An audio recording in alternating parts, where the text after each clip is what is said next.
युग दृष्टा भारतीय उद्योग जगत के अग्रगण्य पुरुष जमशेद नौशेरवानजी टाटा का जन्म 3 मार्च 1839 को नवसारी में पारसी पुरोहितों के एक परिवार में हुआ था। उन्हें भारतीय उद्योग का जनक कहा जाता है। वे अपने पिता के एकमात्र पुत्र थे। उनका बचपन नवसारी में ही बीता। जब जमशेद जी 13 वर्ष के थे तो उनके पिता ने बंबई में निर्यात व्यवसाय का शुभारंभ किया। 14 वर्ष की उम्र में उनका बंबई में पदार्पण हुआ। पारसी परंपरा के अनुसार उनका विवाह 16 वर्ष की उम्र में हीराबाई, जो कि 10 वर्ष की थीं, उनसे हो गया। नौशेरवाजी अपने पुत्र को उच्च शिक्षा प्रदान करना चाहते थे, अतः 17 वर्ष की उम्र में उनका दाखिला एल्फिंस्टीन कॉलेज में करवा दिया गया। कुछ वर्षों के बाद ग्रीन स्कॉलर यानी स्नातक के समतुल्य के रूप में उनकी कॉलेज शिक्षा संपन्न हुई। साहित्य एवं पुस्तकों के प्रति उनका वो तत्कालीन लगाव जीवन पर्यंत बना रहा। शिक्षा संपन्न होने के बाद उनके पिता ने उन्हें अपने व्यवसाय में जोड़ लिया तथा उसकी बारीकियों से उनका परिचय कराना शुरू कर दिया। सन 1859 में उनके पिता ने उन्हें एक व्यापारिक यात्रा पर हांगकांग भेजा, जहां उन्होंने अपनी पारिवारिक फर्म की एक शाखा खोलने हेतु कार्य किया तथा अन्य संबंधित कार्यों में व्यस्त रहे। वहां वे सन 1863 तक रहे। औद्योगिक क्षेत्र में पदार्पण 29 वर्ष की आयु में सन 1868 में 21,000 रुपए की पूंजी से उन्होंने एक वैयक्तिक व्यापारिक फर्म शुरू की। इसके मार्फत जमशेद जी एवं उनके साथियों ने विदेशों में कुछ सैनिक साजो सामान की आपूर्ति का ठेका प्राप्त किया। इसमें लाभ का अंश पर्याप्त मात्रा में था, जिससे उन्हें टेक्सटाइल के क्षेत्र में अपना कार्य शुरू करने हेतु प्रेरणा मिली। अपने कुछ दोस्तों के साथ भागीदारी में उन्होंने वर्ष 1869 में बंबई में एक पुरानी तेल मिल खरीदी और उसे टेक्सटाइल कारखाने में परिवर्तित कर दिया। इसके प्रबंधन का कार्य उन्होंने स्वयं संभाला तथा कुछ ही वर्षों में इसे एक चालू कारखाने में बदल दिया। 2 वर्षों बाद उन्होंने इसे लाभ पर एक कपड़ा व्यवसायी को बेच दिया। उन्होंने इसका नाम एलेक्जेंड्रा कॉटन मिल रखा। सन 1872 में जमशेद जी ने एक बार पुनः इंग्लैंड का रुख किया। इस बार उनका उद्देश्य था वहां के उद्योग का अध्ययन, विशेषकर लंकाशायर स्थित कपड़ा व्यवसाय का अध्ययन। वे भारतीय कपड़ा उद्योग के विकास के इच्छुक थे। उस समय बंबई में लगभग 1 दर्जन कपड़ा मिलें थीं तथा कपड़ा मिलों हेतु ये एक उपयुक्त स्थान समझा जाता था। लेकिन जमशेद जी ने इस सोच के विपरीत मध्य भारत के शहर नागपुर को अपने कारखाने की स्थापना हेतु चुना। इस प्रकार उन्हें उस समय उस क्षेत्र तक स्थापित रेलवे सुविधाओं का भी लाभ मिला। नागपुर शहर का चुनाव करते वक्त उन्होंने 3 मुख्य तथ्यों को सामने रखा: कपास उत्पादन, रेलवे सुविधा तथा ईंधन एवं जलापूर्ति की स्थिति। सन 1874 में 15 लाख रुपए की पूंजी से उन्होंने the central India spinning, weaving and manufacturing company की शुरुआत की। इसमें उनकी और उनके साथियों की पूंजी लगी हुई थी। 1 जनवरी 1877 को क्वीन विक्टोरिया को भारत की रानी घोषित किए जाने पर नागपुर में एम्परस मिल का शुभारंभ हुआ। नागपुर की सूत कपड़ा मिल ने जमशेद जी के लिए एक प्रयोगशाला का काम भी किया। यहाँ उन्होंने इसके विकास की प्रत्येक बारीकी पर ध्यान दिया। प्रौद्योगिकी के नए प्रयोग एवं श्रमिक कल्याण पर विशेष ध्यान दिया गया। तत्कालीन समय के अनुसार सबसे उन्नत अमेरिकी मशीनरी प्रतिस्थापित करके कपड़े की गुणवत्ता में भी सुधार किया। वर्ष 1886 में उन्होंने पेंशन फंड तथा वर्ष 1895 में दुर्घटना क्षतिपूर्ति जैसी नई शुरुआतें की। इस तरह वे अपने प्रतिस्पर्धियों से मीलों मील आगे निकल गए। अपनी इन प्राथमिक सफलताओं से उत्साहित होकर वर्ष 1886 में ही उन्होंने एक कुख्यात बीमार मिल को खरीदने का विचार किया। 47 वर्ष की आयु में इस बीमार मिल को एक स्वस्थ मिल का स्वरूप देने की चुनौती उन्होंने स्वीकार की।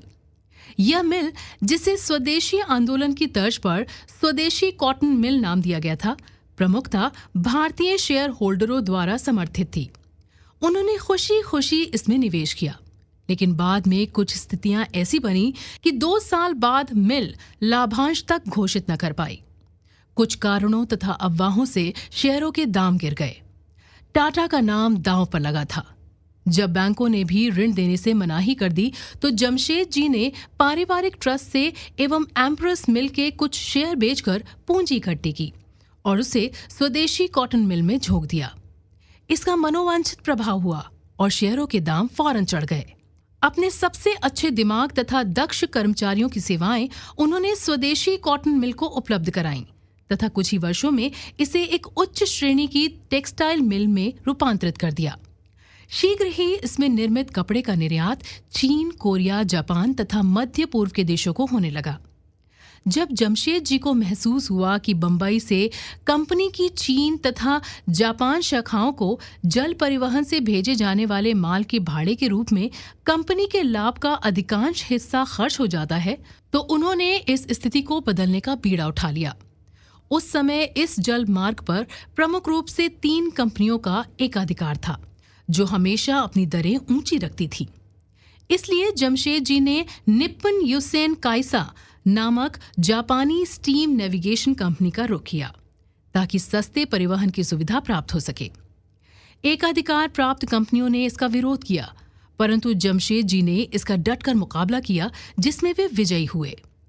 जून 1896 में इन कंपनियों को उचित एवं प्रतिस्पर्धी स्तर पर अपना भाड़ा घटाने को मजबूर होना पड़ा। जमशेद जी इस बात से पूरी तरह परिचित थे कि औद्योगिक सफलता हेतु औद्योगिक क्रांति एक मूलभूत आवश्यकता है, अतः वे औद्योगिक क्षेत्र में प्रचलित समुन्नत तकनीक तथा पद्धतियों का उपयोग करने हेतु दृढ़ प्रतिज्ञ थे। उस समय भारत के विभिन्न क्षेत्रों को जोड़ने हेतु रेलवे एवं टेलीग्राफ का संजाल बढ़ाने का कार्य चल रहा था।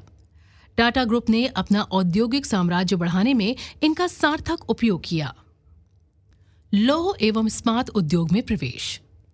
अपने इंग्लैंड प्रवास के दौरान ही जमशेद जी ने अपने मन में ये सोच लिया था कि भारत में लौह एवं इस्पात उद्योग की स्थापना वे अवश्य करेंगे। उस समय की परिस्थितियों के मद्देनजर ये सोच ही एक जीवट का काम था।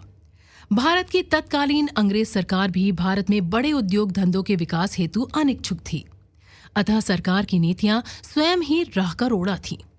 लेकिन जमशेद जी अपनी कल्पना को मूर्त रूप देने हेतु अविचल थे। सन 1901 में जमशेद जी ने अपना ध्यान भारतीय इस्पात उद्योग की ओर किया, जो उस समय प्राथमिक अवस्था में था तथा अत्यंत कम मात्रा में इस्पात का उत्पादन होता था। इस कार्य में उन्होंने अंग्रेज एवं अमेरिकी सर्वेक्षकों की मदद ली। उनमें मुख्य नाम एक अमेरिकी चार्ल्स पेज पेरिन का है, जिसने लौह भंडार की खोज हेतु भारतीय भूगर्भ सर्वेक्षण हेतु कई वर्ष भारत में बिताए। बाद में कुछ भारतीय सर्वेक्षकों ने भी उनका पूरा साथ दिया। तकनीकी सलाह तथा इस्पात निर्माण प्रक्रिया की जानकारी हेतु उन्होंने यूरोपीय देशों तथा अमेरिका की यात्रा की।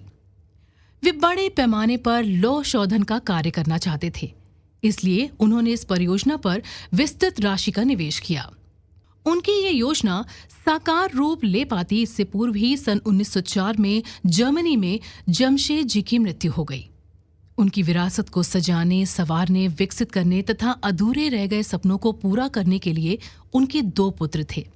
बड़े पुत्र दोराब जी एवं छोटे पुत्र रतन, तथा इन दोनों को सहयोग देने हेतु जमशेद जी के चचेरे भाई R.D. टाटा मौजूद थे। अंतिम दिनों में अपने चचेरे भाई R.D. टाटा, पुत्र दोराब तथा अन्य नजदीकी संबंधियों से उन्होंने अपनी ये इच्छा प्रकट की कि वे उनके द्वारा शुरू कराए गए कार्यों को आगे बढ़ाएं।